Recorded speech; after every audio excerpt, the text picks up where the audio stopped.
जिन लोगों ने मेरा विरोध करा, मैंने लिख के दिया था, उन सबको टिकट दे दिया। तो उनमें कुलदीप बिश्नोई को टिकट दिया, कैप्टन अभिमन्यु को टिकट दिया। इन लोगों ने मेरा जज के विरोध करा और रणबीर गंगवा ने मेरा विरोध करा, उसको टिकट दे दिया। जो विरोध मैंने लिख के दिया ये सबको, इनको सबको पता है, इन्होंने सबको धमकाया, ये फिर भी लाइन पे गए कि हरियाणा में जब भी अगर इस बार बीजेपी चली गई ना तो दोबारा हरियाणा में बीजेपी नहीं आएगी। आप मेरी लाइन लिख लेना, मैं आपको कह रहा हूँ। टिकट बांटने वाले कमेटी के मेंबर में उनके नाम गिना रहा हूं, जो वो चुनाव लड़ रहे हैं।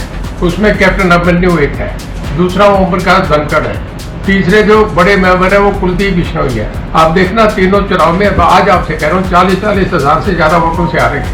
साथियों नमस्कार, मैं मंजीत कोथ है। आज की जो ताजा हालात है, विधानसभा चुनाव हरियाणा में डेट घोषित कर दी गई, आचार संहिता लग रही है, लेकिन बीजेपी पार्टी के द्वारा 67 सीट है जो घोषित करी गई है। उन 67 सीटों के बाद जो कैंडिडेट है, जो टिकटार्थी है, वो कहीं ना कहीं उथल पुथल हो रहे हैं, कहीं कोई जा रहा है, तो जो इस्तीफे है उनकी लाइन लग रही है। लेकिन आज की बात करें तो रणजीत सिंह चौटाला का एक बड़ा बयान आया है।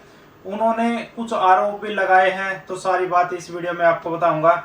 देखिए, आज सबसे पहले तो उनसे पूछा गया कि क्या बीजेपी ने आपको धोखा दिया, जब वो किसी एक टीवी चैनल पर अपना इंटरव्यू दे रहे थे। लेकिन उन्होंने कहा कि अगर मैं अब उनकी बुराई करूं तो ये सही नहीं होगा। तो सबसे पहले बता देता हूं कि मेरा जो टिकट कटी है वो मेरे आत्मसम्मान पर ठेस है। उन्होंने ये बात कही है क्योंकि वो लोकसभा भी उन्होंने चुनाव लड़ा था हिसार से।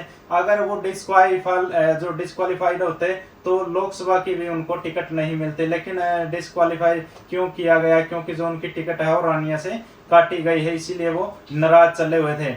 और उन्होंने एक बात और कही है कि जो लोकसभा में उन्होंने जो कैप्टन अभिमन्यु की बात करें, कुलदीप बिश्नोई की बात करें या रणबीर गंगवा की बात करें, उन पर आरोप भी लगाया। इन्होंने साथ नहीं दिया, यानी मेरा विरोध किया था। अगर ये साथ में होते तो मैं लोकसभा जीत जाता, यानी सांसद बन जाता। तो उन्होंने ये बात बिल्कुल खुलकर कही है। और एक और बड़ी बात कही, भविष्यवाणी बताई है। उन्होंने ये भी कहा कि अगर हरियाणा में अब बीजेपी नहीं बनी तो कभी बीजेपी दोबारा नहीं आ सकती है। ये बड़ी बात उन्होंने कही है। और एक और बड़ी बात, टीवी चैनल के माध्यम से जो इंटरव्यू चला हुआ था, उन्होंने एक और बात कही है कि कैप्टन अभिमन्यु, कुलदीप बिश्नोई और जो ओम प्रकाश धनखड़ जी है वो 40-40 हजार के मार्जिन से हारेंगे। उन्होंने ये बात भी कही है क्योंकि जो मीडिया कर्मी, उन्होंने पूछा गया कि आपका जो अनुभव है काफी पुराना है, आप राजनीति में काफी पुराने हैं, तो क्या कुछ रहने वाला? उन्होंने बिल्कुल साफ तौर पर कहा कि बड़े मार्जिन के साथ में 40-40 हजार से इनकी हार होगी।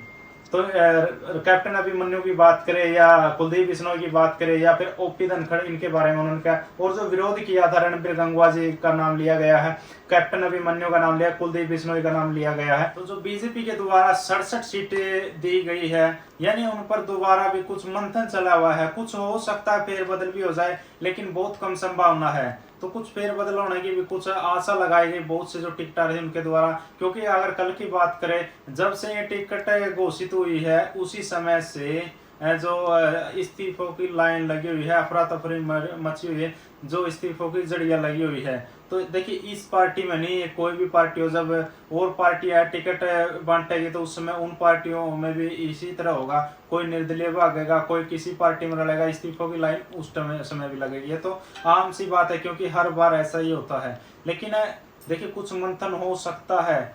और ये भी पूछा गया कि आप रणजीत सिंह चौटाला जी से कि आपको दूसरी सीट दे रहे थे, क्या आप उस पर सहमत है? वो उन्होंने कहा कि मेरा परिवार है, रानिया में लोगों के बीच रहता हूं, तो मैं अपने परिवार को नहीं छोड़ना चाहता। उनके ये विचार है। तो आपने इस पर अपनी प्रतिक्रिया जरूर देनी है कि जो रणजीत सिंह चौटाला जी की बातें हैं कितनी सही लगती है आपको।